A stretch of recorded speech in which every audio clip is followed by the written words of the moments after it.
Successful politicians are skilled storytellers, understanding that their narrative leaves a lasting impact. Marketers can harness this power by weaving compelling stories around their brand, telling a story that creates emotional connections with consumers.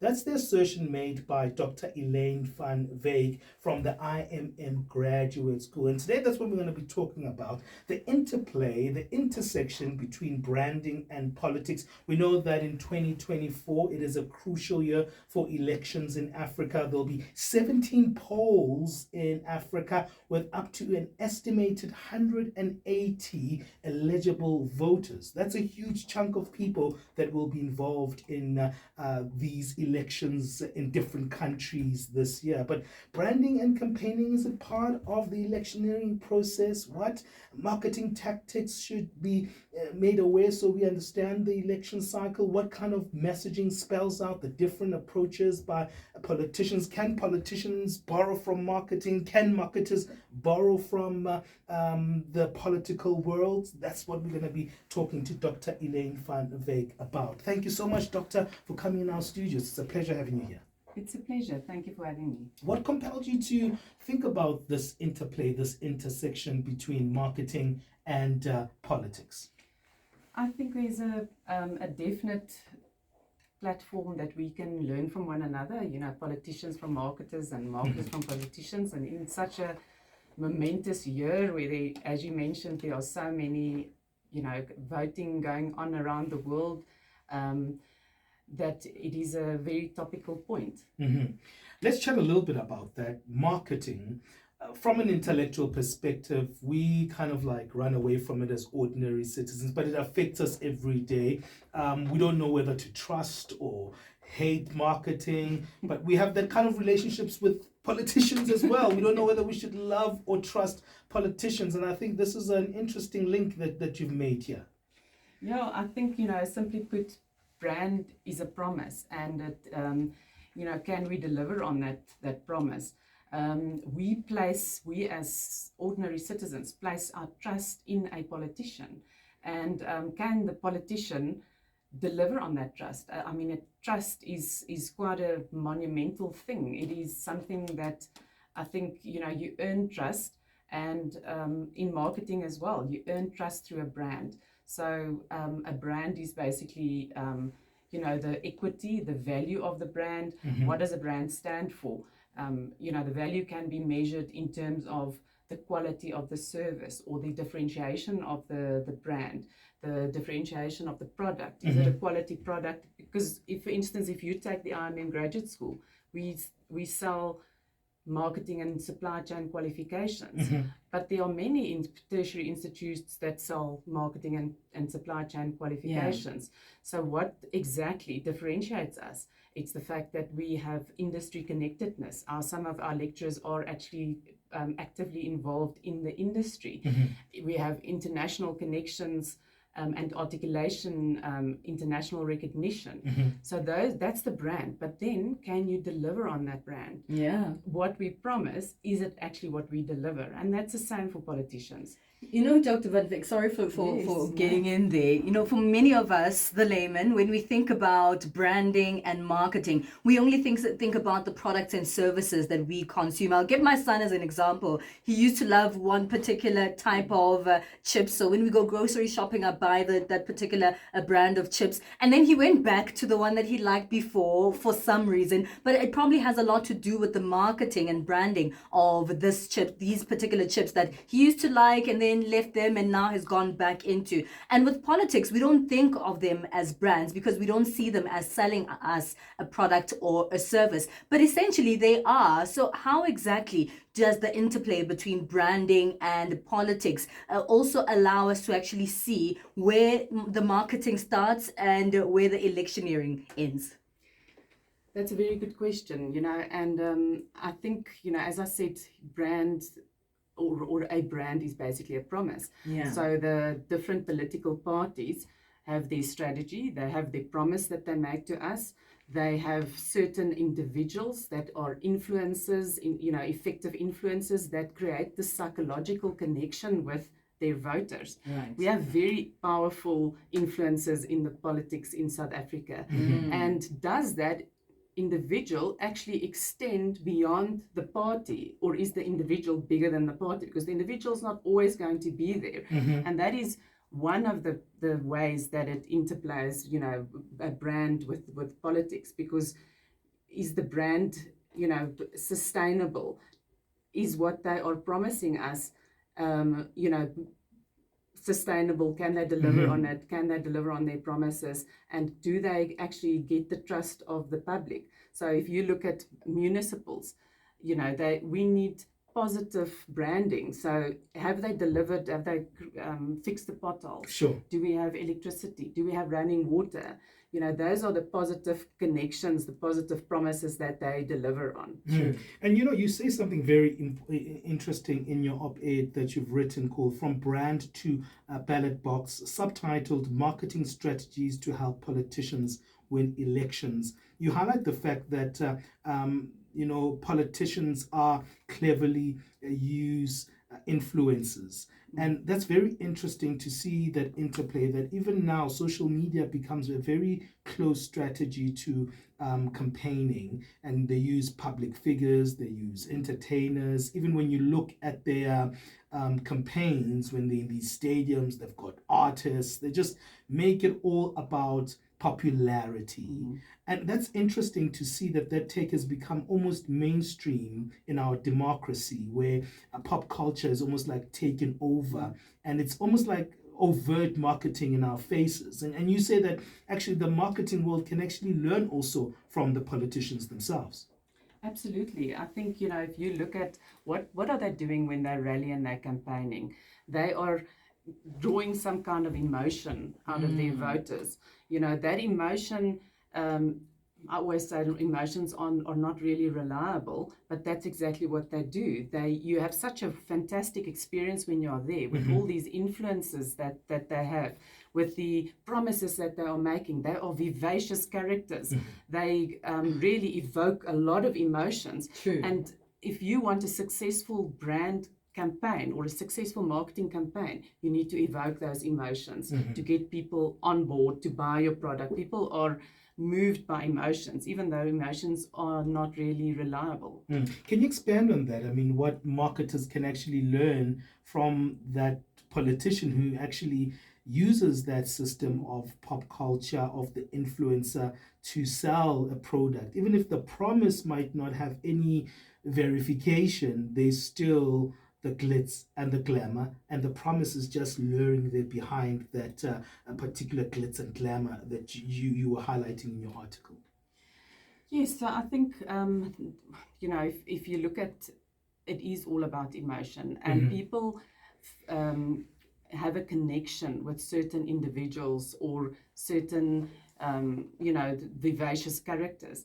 And we in marketing can also use those influences. I mean, you often see the rugby stars on billboards, you know, and that rugby star is now supposedly connected to a brand. And people, if if the World Cup has been won by this team, and they're now suddenly promoting another brand, you're going to have more trust, you're going to feel more comfortable by buying that product, because somebody that has shown success, that is a valuable person in our society, is endorsing it, then you also feel that you can trust that brand. Fascinating conversation indeed, and one that makes us think outside of the box. The interplay between branding and politics, these two things actually have a lot more in common than we think on the ordinary day. And still helping us unpack this conversation is Dr. Elaine van Wyk from the IMM Graduate School. So what makes you decide between a pack of veggies of one brand, you know, compared to another? Those are the same things that actually could be you know, bringing together your decision at at the polls in 2024, no matter which African country you come from, there are a lot of elections that are taking place this year on the continent, and some of these are actually the reasons behind why you vote. It's funny, I saw a video recently, Dr. van Wyk, of a young person, in a school environment. This young person is asking their peers at school, who are you going to vote for? And they have to, they're saying different political parties. And funny, a lot of them named a political party. And when they ask why, it's because of a dance challenge that a political party has. They love the dance challenge. And that just made me laugh. I mean, it sounds hilarious because a particular dance challenge can't tell us whether or not we'll have electricity, whether economy will be better, whether there'll be food stability, but they just love the dance. And it comes to show that marketing is actually really crucial to some of the decisions that people make, be it, well advised or not. But at the end of the day, a number is a number. So as, those who will be going to the polls, as the laymen, as the communities, how do we then see the difference between just marketing and, things that we have to actually make crucial decisions on when it comes to the polls? That's an interesting aspect. While you were talking, I was thinking of research that was done in America with toddlers, where 18-year-olds can already identify the M from McDonald's. And 3-year-olds know about 100 brands, and most of them can't say their surname, or they don't know their own surname. Wow. So it shows you the power of image and marketing, And I think you mentioned the why do we decide on one vegetable product versus another, and packaging forms part of your whole branding, and does it look appetizing when you look at it? The same for political parties. Who is in your face the whole time? Who are you seeing the whole time? Are they promoting a message that resonates with you, with your values, with what you stand for? That individual, can he actually then deliver on the same things that you believe in, that is important for you, whether it is education or whether it is, like you say, a dance move is not going to... Do they have great dance moves? Yeah. And that's what they're selling themselves. That's what they're using to sell themselves. Yeah, and you speak about repetition, which is very interesting, because here in South Africa, we've had like a new party, the MK party, Umkhonto weSizwe, and why they've been so popular and well marketed, in inverted commas, is that they've been part of the news cycle over and over and over and over again. And you see their growth. The more you hear about them, the more they're in the news cycle, the more we see them on our tellies, the more there's controversy, the more there's a story line, the more there's a narrative. We kind of hear about this one political party over and over and over again. And they've done that successfully, getting themselves into the news agenda, in the national news conversation. And how much of repetition is part of that convincing theme? Oh, that's extremely important. If somebody's in your top of your mind, you're obviously, when you have to cast that vote, that is what you're going to remember, is the person who's been in your mind the whole time. Whether you've seen them 1,000,000 times on the street poll ad. I mean, I don't think there's a street poll in Gauteng currently without a banner for a certain political party. Sure. Whether you've seen them at a rally, what are the things that made an impact on you throughout this period of campaigning, and that repetition is extremely important. That is what's going to remind you when you have to actually cast your vote. So how then do we see through the marketing? Because that's a tough one. With the vegetable analogy as well, you might find the most appealing one outside, but maybe the vegetables might not be the freshest. And these marketing campaigns do have an impact on us, as we've seen marketing to have an impact. But how do we look through that to actually make the right decision for you as an individual? Yeah, that's a very difficult question. Sure. We as we mentioned just now, everything is driven by emotions, and when it comes to making a decision, it should be an intellectual decision and not an emotionally based decision.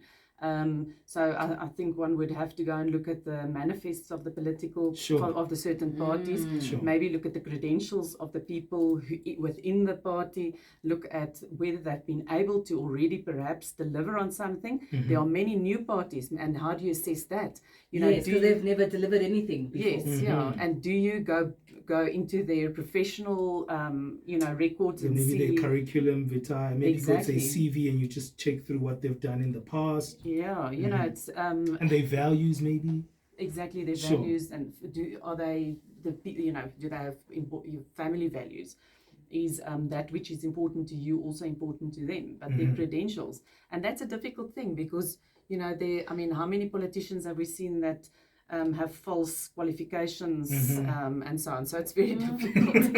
I'm not sure how to answer a question on a new political party, but I would suggest that it must be an intellectual decision made with the head and not the heart. I mean, let's try to sum up this conversation because it is a complex one. It's not a very simplified way to look at this because everyone comes with their own style.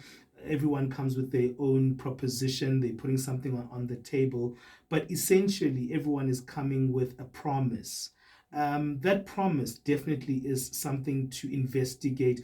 Do you think even when we buy a product as citizens, as when we buy a vote, should we be careful around not making that investigation? Should we think beyond the marketing strategy and think, okay, I love this ad, I love the values, I love what this represents. Let me just do a little bit of research just to see if I'm making the right decision by picking up this packet of chips or by casting this particular vote. Oh, definitely. The proof of the pudding is in the eating, and not how it looks. I mean, it can look really lovely, but what is beyond that promise? First of all, does it resonate with your own values? Can it deliver on that promise? Same with the product. And I think this is also sometimes where peer reviews come in and is very strong. Sure. With products specifically, consumers these days buy more on reviews or word of mouth than on advertisements and what the brand actually promises through advertising. Absolutely. Similar with the political parties. I mean, go and look at what has this political party achieved. What have they done? Have they actually done something in the metros that they are involved in? And some of them, like the new parties that we spoke about now, they might not have run a municipality or something already, but maybe they are involved in the community. Maybe they are doing some things in the community already that has value. And I think that's where you need to go and search for which political party you're going to vote for. Sure. Well, thank you so much, Dr. Elaine. It's been very, very cool. We've been thinking about this a lot on our show, and I think this was a perfect conversation just to sum up some of the conversations that we've been having on elections. So thank you for writing this op-ed. It was actually what I was thinking about. Like, we've been talking about elections from a practical perspective, and I think you brought that to light. So thank you for assisting us. It's a big pleasure. Thank you for having me.